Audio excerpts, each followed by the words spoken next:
Embora a criação de Deus tenha ocorrido aproximadamente 3.800 anos antes de Cristo, segundo a contagem de tempo judaica, o livro de Gênesis somente foi escrito, aproximadamente, entre os anos 1450 a 1410 a.C.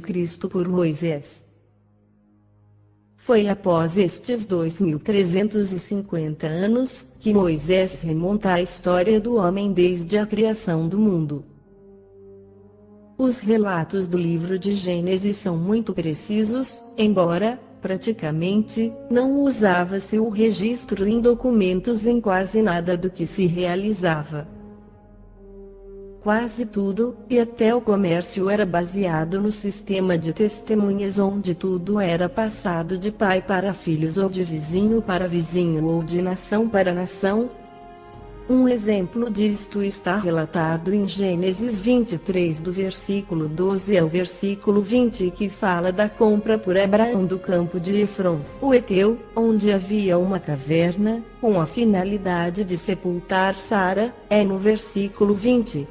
Que diz pelos filhos de Et, se confirmou Abraão o direito do campo e da caverna, ou seja, todas as gerações sucessoras do povo Eteu saberiam, verbalmente, que o dono daquele campo específico era de Abraão ou de seus filhos através de uma compra justa. É bem provável que tanto o comércio, a árvore genealógica bem como as histórias desde a fundação do mundo fossem próprias da cultura familiar em decorá-las. Isto não se tratava, simplesmente, de contar histórias para os filhos mas, sim, de que a família em questão se preservaria de não ser passada para trás, pela desinformação ou pela informação um pouco desviada por outras famílias. Essa era a garantia de que o comprador de alguma posse não adquiriria algo que de fato não pertencesse ao vendedor.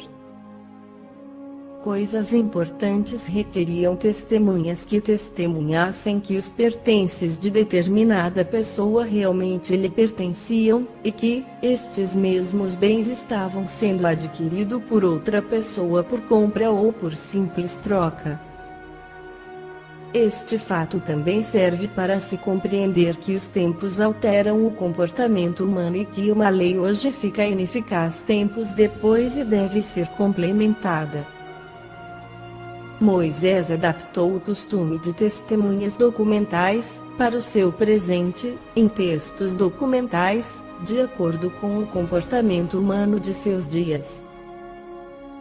Cristo de igual modo resgatou a lei já engessada no sistema maquinal, quase que automático, não para uma nova forma de seguir a Deus mas, para o mais antigo relato de alguém que seguiu verdadeiramente a Deus. Justamente foi pelas mudanças dos tempos e o esquecimento dos egípcios quanto à história e dos feitos de José, que fez com que Moisés registrasse a história do povo de Israel. Foi, tanto para as gerações futuras quanto para os outros povos que foi preciso remontar a história desde o começo, passando pelo patriarca Abraão através do livro de Gênesis. Para ambientar esta história, Moisés declarou como o mundo fora criado, sua destruição através de um dilúvio e o salvamento de Noé e sua pequena família. Também fala da insistência da maldade dos homens após o dilúvio e que poucos homens seguiam ao Deus Criador, como o caso de Abraão. Não foi a intenção de Moisés declarar, em detalhes, qual eram as vontades de Deus para o homem no livro de Gênesis, mas salientar a necessidade da vontade sincera do homem em querer fazer a vontade do Deus Criador. É por esse motivo que não há relatos sobre a observância específica de sábados ou sobre quaisquer leis, pois o homem não havia recebido de Deus essas leis. Abraão não seguia Deus pela letra da lei, mas pela letra do Espírito quando respeitava o sábado que o seu Deus considerava bendito e santo. o homem que queria fazer a vontade do Deus Criador se sujeitava a fazer as coisas que agradavam a ele não por obrigação mas por humildade de adoração.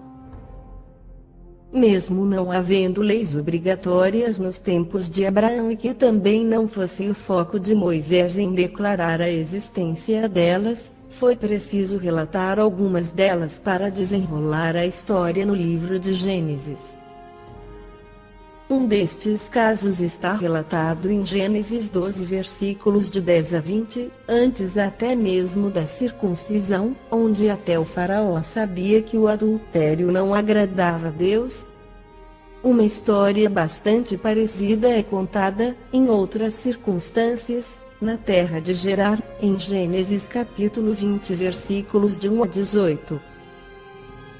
O rei de Gerar, mesmo estando fora das promessas, sabia que pecar contra o próximo trazia pecado sobre si.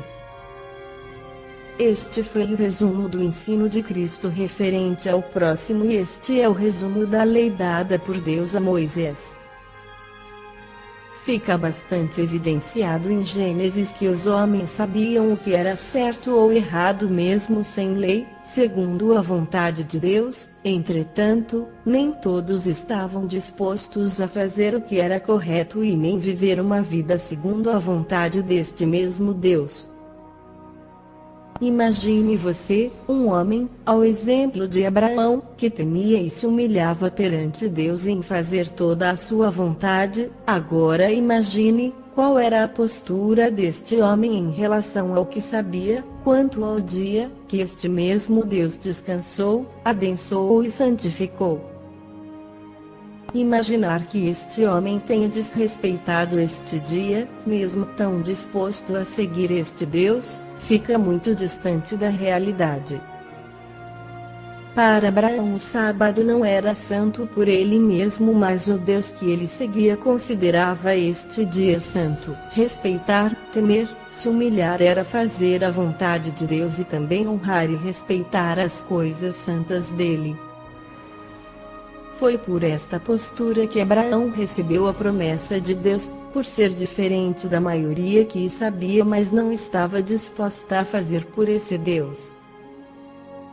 É por esta mesma postura de Abraão, ainda não sendo patriarca de Israel, que Deus disse-lhe: em ti serão benditas todas as famílias da terra. Gênesis 12 versículo 3.